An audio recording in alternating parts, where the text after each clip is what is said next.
pessoal, tudo bem? Hoje a gente vai falar com vocês de urgências, né, e emergências em odontologia restauradora. Então, o que poderia acontecer, né, com os nossos pacientes da clínica de urgência na parte de dentística. Então, só para iniciar a aula, o que a gente vai dividir, né? Vocês já devem ter visto isso milhões de vezes. Mas o que é urgência e o que é uma emergência e onde isso está ligado na nossa odontologia restauradora, na dentística. Então, emergência, né, é uma situação crítica, um perigo iminente, onde ocorre risco de vida. Então, na odontologia restauradora, a gente não possui nenhum tipo de emergência. Não existe nenhuma coisa que possa acontecer com o nosso paciente, quando a gente está falando de dentística, que possa ter um risco ali dele morrer, né? O que a gente tem é a urgência. Então, o que é a urgência? É uma situação, né, que a gente vai resolver imediatamente, né, deve ser resolvida imediatamente, que não pode ser adiada, mas que não oferece risco iminente à vida. O paciente não vai morrer se a gente não fizer, né? Então, por exemplo, um traumatismo, uma fratura dental, uma restauração anterior, quando o paciente tem um evento social, esses exemplos levando em consideração a odontologia restauradora, nossa dentística. Pode ser adiado, na verdade, se não tem nenhuma dor, se é só relacionado à estética, a gente até poderia adiar, viraria um tratamento eletivo e não uma urgência. Mas, né, é legal que a gente, né, o paciente tem um evento social, a gente consiga, ou uma entrevista de emprego, alguma coisa que a estética do dente anterior, por conta de uma fratura dental, possa atrapalhar. Então seria legal a gente atendê-lo como urgência, né, que nossa restauração fique linda, maravilhosa, né, e depois a gente refaça, então pode ser considerado uma urgência também, uma restauração de dente anterior. Então, o mais comum que a gente tem na dentística é traumatismo dental, né? Então, fratura dental.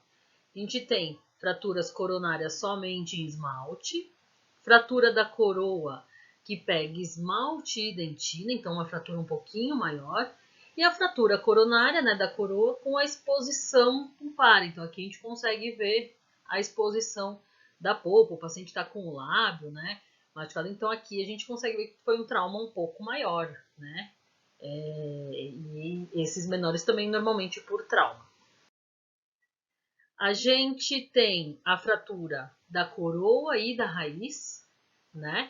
Então aqui fraturou a coroa e um pedaço da raiz e só a fratura da raiz. A gente também pode observar, né, dependendo do trauma do paciente, vocês já devem ter tido isso na cirurgia ou mesmo na urgência. Como que a gente vai, né, que conduta que a gente vai ter quando o paciente chega com esse tipo de fratura? Sempre todo tratamento de urgência, né, vocês já sabem, se inicia com uma anamnese bem detalhada. Na ficha de vocês tem um monte de pergunta que a gente tem que fazer, né? Então, perguntas gerais do paciente e depois perguntas específicas. Então, aquela primeira pergunta que a gente sempre faz, por que o senhor procurou aqui, ou a senhora procurou a clínica da urgência? E vamos ver a queixa desse paciente. Dentro dessa queixa, na clínica, né, quando a gente está pensando em urgência, a gente vai direcionar a nossa anamnese, o nosso exame clínico, por conta da queixa dele. Então, a gente vai, se for uma fratura, eu caí e quebrei o meu dente. Como que foi essa queda? Desmaiou, não desmaiou? Foi forte, com a mão, né? Segurou. Então, para a gente saber o tipo de trauma que foi esse, para poder seguir a nossa conta. Eu vou sempre perguntar, no tipo como uma conversa mesmo com o paciente, para ele te contando. E aí, a gente vai anotando na nossa ficha e vai fazer o exame clínico. Aí no nosso exame clínico, a gente vai ver a extensão dessa fratura dental, como que ele tá, exame clínico e radiográfico. Então vai tirar a radiografia para ver a extensão e aí o exame clínico, a radiografia vai complementar o nosso exame. Então, eu posso ter uma fratura que está só um esmalte, então tenho perda parcial do esmalte, seria uma classe 4, por exemplo, né? Ali pequena, só no esmalte. Ou eu posso ter uma classe 4 um pouquinho maior, onde eu já tenho uma fratura em esmalte e dentina, então eu tenho uma perda ali do meu esmalte e da dentina, mas o importante aqui que é sem o envolvimento da polpa, sem envolvimento pulpar, tá longe da polpa. O que vai ajudar? A radiografia vai ajudar a gente, né? Se não tiver que igual aquela foto lá com a polpa já exposta, o que vai ajudar a gente a ver se está próximo ou não é a nossa radiografia. Então, qual que é a nossa conduta frente ao paciente que chega com uma fratura ali no dente anterior, né? Só em esmalte ou esmalte e dentina. A gente, né? O paciente ideal, se trouxer o fragmento, esse fragmento deve ser armazenado ou em soro fisiológico, né? E a gente pode fazer a colagem desse fragmento na consulta de urgência. Eu vou mostrar para vocês mais para frente na aula, né? E aí é uma técnica de baixo custo. Na verdade, eu vou fazer um condicionamento e colocar a resina colando esse fragmento. E o resultado estético é muito bom, porque eu estou usando o próprio dente do paciente. Então, não tem problema de cor, de anatomia, se o fragmento vier inteirinho. Então, tem uma estética muito boa e é rápido, né? Eu consigo resolver o problema do paciente rapidamente ali na urgência. Se o paciente não trouxer, né, o fragmento, o pedacinho que quebrou, para a gente fazer a colagem desse fragmento, aí a gente vai partir para a restauração convencional classe 4, certo? Vou falar mais para frente também para vocês relembrar um pouquinho de técnica restauradora classe 4. A gente pode ter a fratura da coroa, né? Então, eu tive uma fratura maior. Então, fraturou o esmalte, a dentina chegou na minha polpa.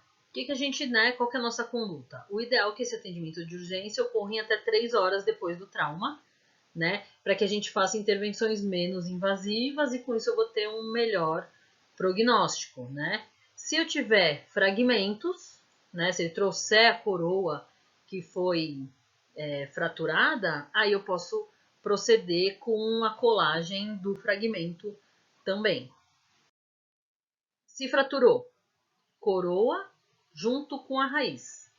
Então, vou ter uma fratura dental no esmalte, dentina, vou ter cemento por conta da raiz e vai chegar na polpa. Essa pode ser no sentido tanto axial quanto horizontal, né? E aí, esse dente tem que ter a presença da mobilidade.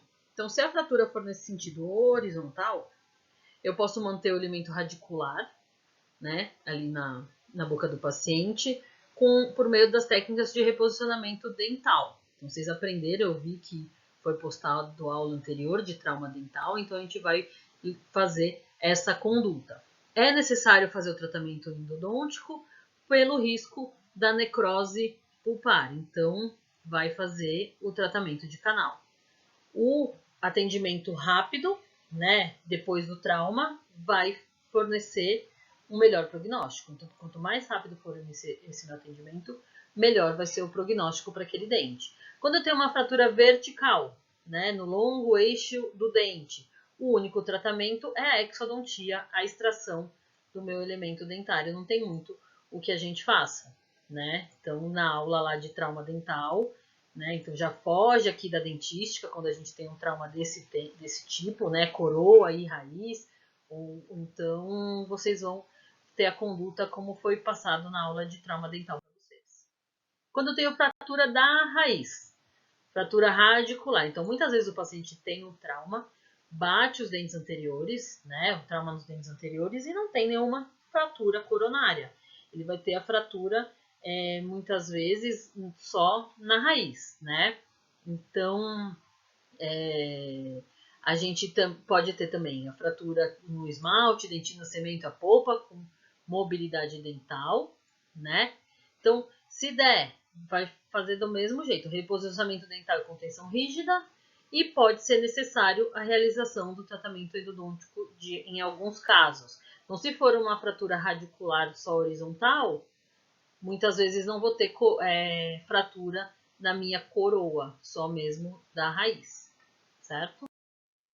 Então, classificação das fraturas coronárias, né? Das fraturas que eu tenho ali dos meus dentes. Então, pode ser só em esmalte, esmalte e dentina sem exposição pulpar e sem invasão do estado biológico. Eu posso ter esmalte dentina sem exposição pulpar e com invasão do espaço biológico. Posso ter uma fratura esmalte dentina com exposição pulpar e sem invasão do espaço biológico, ou esmalte dentina com exposição pulpar e com invasão do espaço biológico. Então, na hora que eu estiver fazendo o meu exame clínico, né, com a minha radiografia, eu tenho que ver em que estado, né, em que classificação aquele dente se encontra, para eu poder saber a conduta que eu vou ter frente a esse alimento dental, certo? Lembrando que quando a gente tem fraturas coronárias, né, esmalte dentina sem exposição, com uma leve exposição pulpar, aí a gente faz mesmo através da técnica restauradora da dentística, né? Então a gente vai fazer colagem do fragmento ou restauração de dente anterior. E quando a gente tem uma fratura coronária maior, né, onde eu tenho mesmo fratura coronorradicular, aí a gente vai ter que partir para endodontia ou até em muitos casos a exodontia.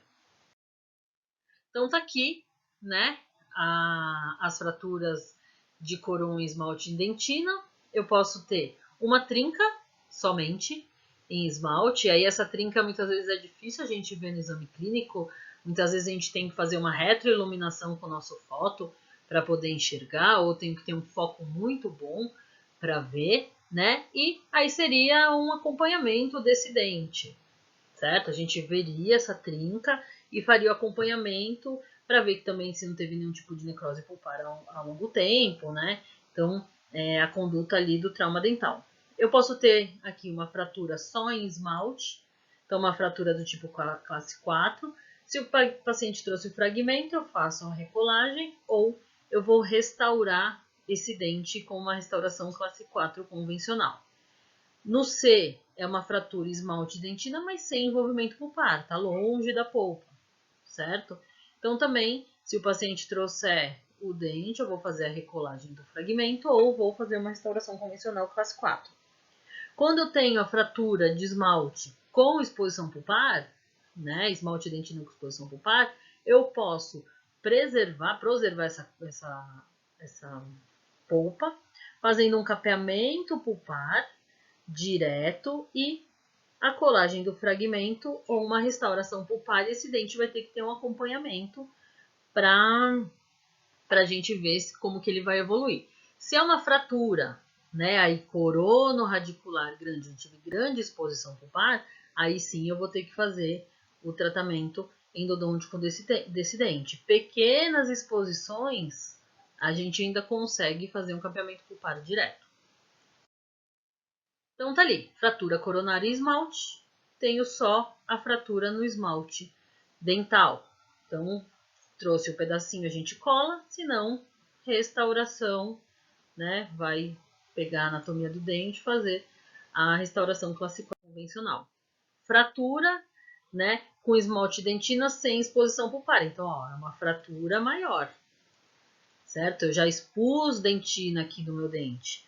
Então, não teve invasão do espaço biológico. Essa classe 4 não está vindo daqui, né, do espaço biológico. Então, tá só mesmo na coroa dental. Então, a gente vai fazer o mesmo tipo de conduta. Aí eu tive, né, já uma fratura um pouco maior, esmalte dentina, tá aqui a exposição pulpar, certo? Mas não invadiu o espaço biológico, né? Ela tá só na coroa ainda. Então, aqui a gente pode fazer um capeamento pulpar, colagem de fragmento ou restauração do tipo classe 4. Nesse caso, eu já tive, ó, a fratura dental tá aqui, certo? Veio, invadiu o meu espaço biológico e eu tive uma exposição pulpar. Aí a gente já vai complicando um pouco mais, né? Eu tenho que não consigo colar o fragmento aqui por conta desse espaço biológico, então muitas vezes eu tenho que fazer aqui algum tipo de cirurgia para que exponha, né, o meu término da minha fratura. Então eu vou fazer na urgência uma restauração do tipo classe 4, para o paciente não ficar desse jeito, com o capeamento pulpar, né? E aí a gente vai refazer depois essa restauração da maneira mais correta. Levando em conta, né, considerações gerais dos traumatismos dentais, né, das fraturas coronárias. A incidência é maior no sexo masculino do que no sexo feminino, maior em dentes anteriores do que dentes superiores do que dentes inferiores e maior também em dentes anteriores do que posteriores. Então, quando a gente tem um trauma, o que a gente acaba batendo é sempre os dentes anteriores superiores, né? Dificilmente a gente fratura um dente posterior, a não ser que a gente esteja fazendo um apertamento, alguma coisa, e sim a gente pode fazer uma fratura de dente posterior por trauma. E maior nos incisivos centrais, depois vem o lateral e depois o canino por conta da posição mesmo da boca. O incisivo central é o dente que está mais exposto, né? O dente mais anterior que a gente tem, então ele está mais exposto aos traumas dentais, às fraturas coronárias.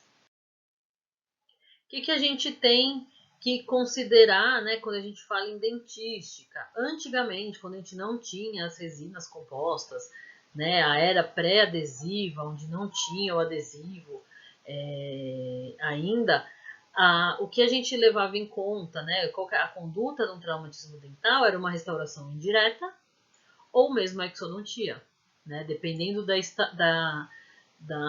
extensão da minha fratura coronária, era a exodontia que era feita, né? Quando a gente chegou na era adesiva, abriu uma gama de possibilidades para que a gente conseguisse atender, né, a demanda desses pacientes. Então, a gente faz restaurações diretas e colagem de fragmentos. Então, colagem única do fragmento, eu posso, quando ele adapta bem, né, na minha fratura, não ficou faltando nenhum pedacinho, eu simplesmente colo aquele fragmento e acabou. Se eu tenho algum pedacinho que está faltando, eu posso aproveitar o meu fragmento, né? Eu tentei adaptar ele ali na minha fratura e não ficou tão bem adaptado. Eu não preciso jogar fora aquele fragmento e fazer uma restauração classe 4. Eu posso aproveitar parte daquele, né? Aproveitar aquele fragmento para ele fazer parte da minha restauração e completo o resto com a minha resina composta. Ou se o paciente não trouxe o fragmento, é um fragmento muito pequeno que não se adapta, aí sim a gente vai fazer a restauração total com a resina composta. Então, relembrando uma restauração classe 4, né? O ideal é que a gente faça com isolamento absoluto. A gente sabe que muitas vezes na clínica de urgência, né, acaba não fazendo o isolamento, mas o ideal é que a gente faça a técnica corretamente. Então aqui a gente tem uma fratura que eu tenho esmalte e dentina, então eu consigo ver a diferença, né, de um para outro. Então uma fratura maior e aqui uma fratura que está somente no esmalte. Para os dois tipos de fratura eu vou ter a mesma conduta. Então, o que a gente começa sempre? Fazendo a confecção do bisel, né? Com pontas diamantadas fininhas, né? Afiladas, ou as troncocônicas. Inclina 45 graus em relação à superfície dental externa, então é esse slide aqui, nessa foto aqui. E a largura de meio a 3 milímetros, segundo a extensão da fratura e quanto eu preciso ali de exigência estética, né? Então, ó, esse bisel foi feito até aqui, aqui ele está terminado o bisel. Vocês lembram para que serve o bisel, né? Ele serve para aumentar a área de esmalte exposta da minha restauração.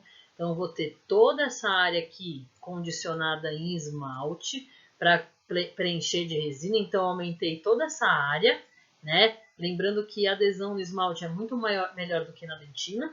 Então, quanto mais esmalte aqui, quanto mais não, na verdade, esse bisel não pode também ser a coroa inteira, senão aí já vira uma faceta direta. Mas eu tenho que ter esse mínimo de meio milímetro para aumentar essa largura do esmalte exposto para o meu condicionamento, né? E também vai melhorar a aparência estética, porque eu também tenho toda essa área onde eu vou ter uma transição de dente para minha restauração. Então, eu vou conseguir disfarçar melhor a minha restauração do que eu simplesmente viesse e restaurasse essa partezinha que está faltando.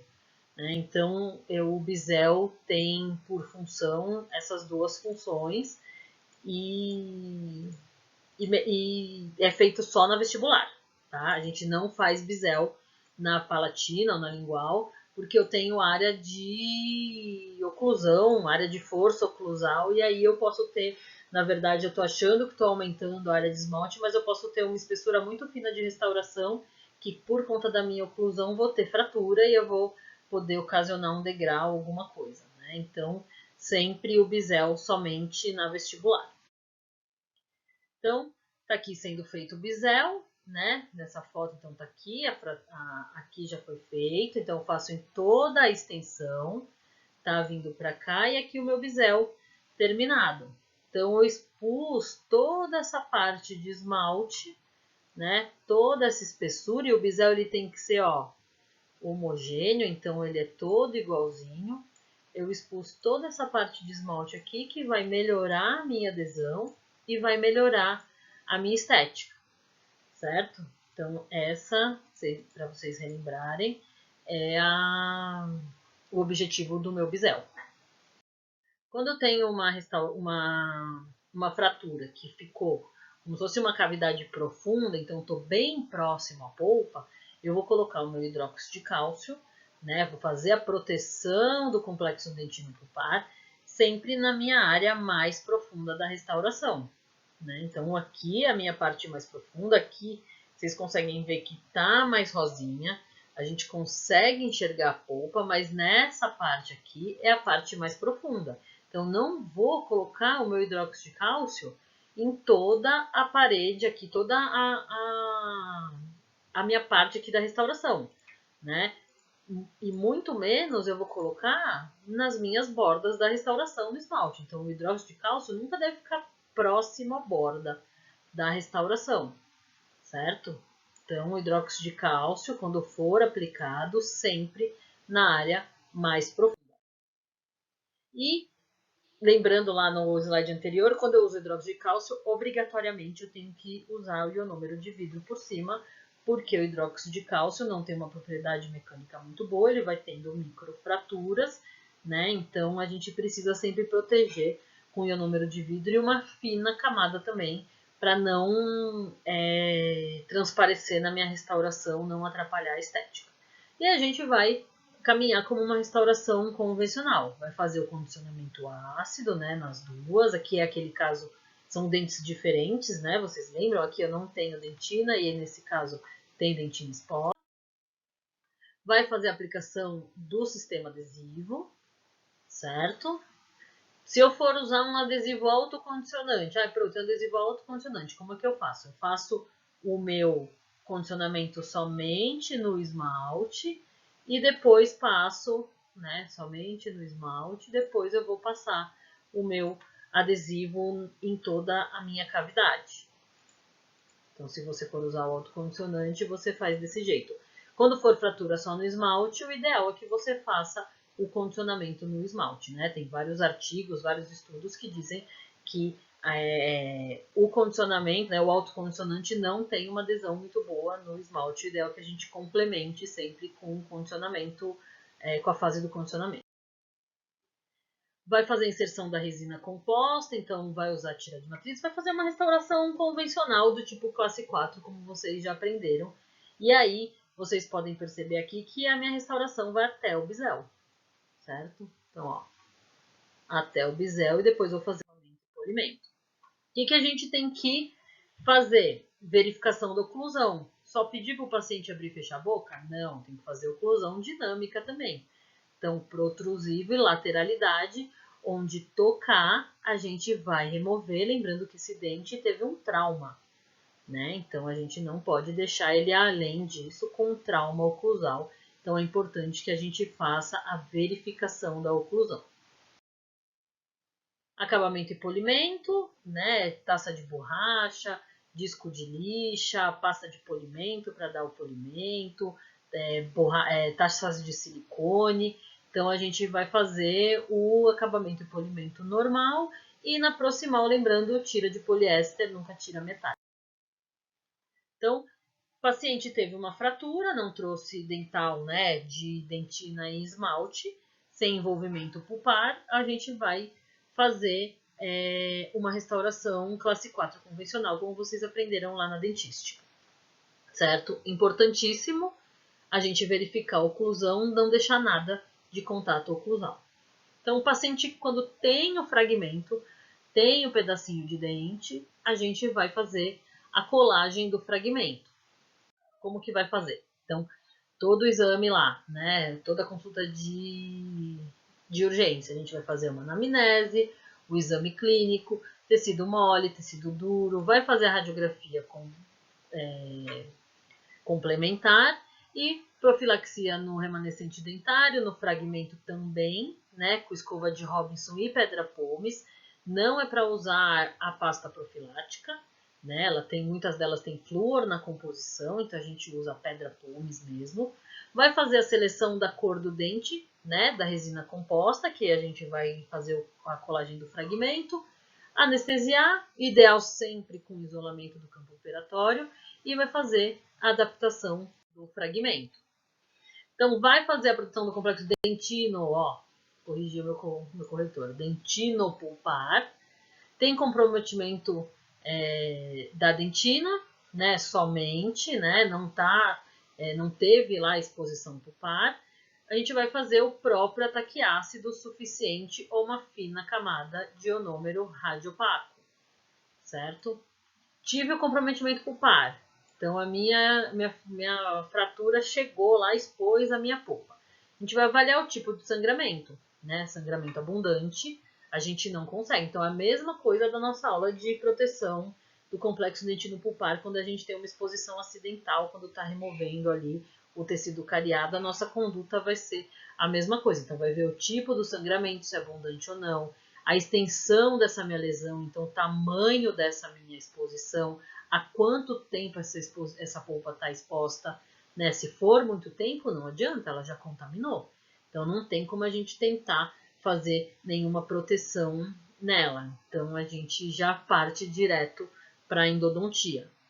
Então capeamento pulpar direto, né? Então tem que ser uma pequena extensão da polpa exposta, pequena, ideal que vocês prestem atenção que seja pequena mesmo, curto período de tempo e o sangramento vermelho vivo, isso quer dizer que essa polpa está bem viva ainda, né? Hidróxido de cálcio PA, mais a pasta de hidróxido de cálcio, em cima de tudo isso, o ionômero de vidro, né? Então, a mesma conduta que vocês tiveram na aula de proteção do complexo dentino pulpar, quando a gente tem uma exposição pulpar.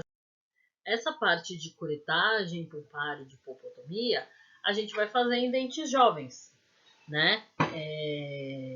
Que tem um poder de resposta pulpar muito melhor do que um dente mais velho, né? Então, é igual na odontopediatria que vocês aprenderam, mas tem que ser um dente jovem. Vou precisar de uma resposta pulpar boa para que eu tenha um prognóstico bom desse tipo de tratamento. Então, eu vou fazer uma curetagem pulpar quando eu tenho um maior grau de exposição da polpa, maior contato com o meio externo, um sangramento vermelho vivo.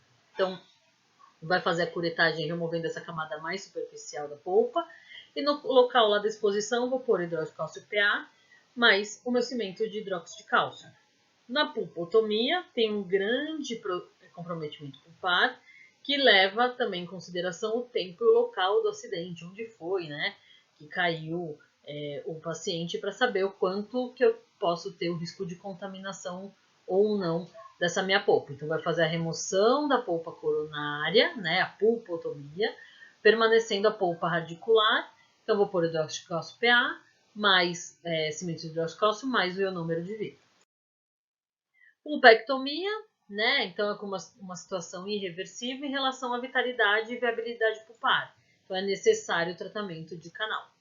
Então, o que é importante que fique, né, na cabeça de vocês? Quando a gente utiliza um material protetor, é necessário a gente realizar uma compensação ali no fragmento, porque eu vou ter um aumento da espessura, né? Eu vou colocar esses materiais ali para fazer essa proteção, e com isso a minha adaptação do fragmento não vai ficar igual, né? Eu vou ter ali uma camada de material protetor que eu não tinha antes.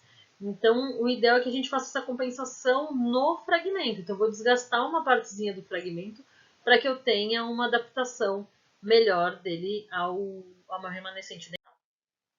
Então, continuando. Então, viu lá que estado que tá o dente. Então, vamos partir para a colagem. Então, vai fazer bisel, né? Então, se o meu fragmento adaptar perfeitamente, não tenho necessidade de fazer bisel.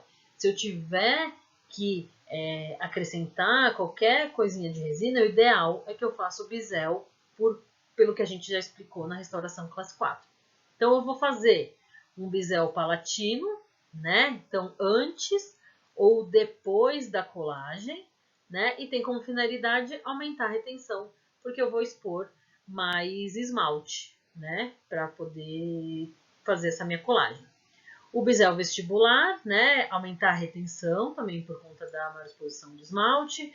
E mascarar a linha da união entre o fragmento e uma remanescente dental. Então, ele sempre deve ser feito, né? O palatino eu posso escolher fazer ou não. E o bisel interno, né, do meu fragmento tem a vantagem de não expor a resina composta aos esforços mastigatórios. Então, ele é usado quando eu tenho uma perfeita adaptação entre o fragmento e o remanescente dental. Eu também posso fazer. Então, quando eu vou fazer o meu bisel, tanto no fragmento quanto no meu remanescente dental. Vou fazer o condicionamento ácido, aí vou fazer a colagem propriamente dita, né? Então, técnica de colagem baseada na adaptação do meu fragmento. Se ele tiver boa adaptação, eu vou fazer sistema adesivo e levo o fragmento em posição sem polimerizar antes. Geralmente, a gente faz essa colagem com uma resina flow, né? Coloca o fragmento lá em posição, remove os excessos e depois polimeriza, por final, o ajuste cruzal. Acabamento e polimento, então lâmina de bisturi para remover o excesso da resina, né? Brocas multilaminadas e pontas diamantadas, e o polimento normalmente uma semana após a colagem, a mesma coisa que a gente faz, né, na restauração classe 4, disco de lixa, ponta abrasiva de silicone e discos de feltro com pasta diamantada.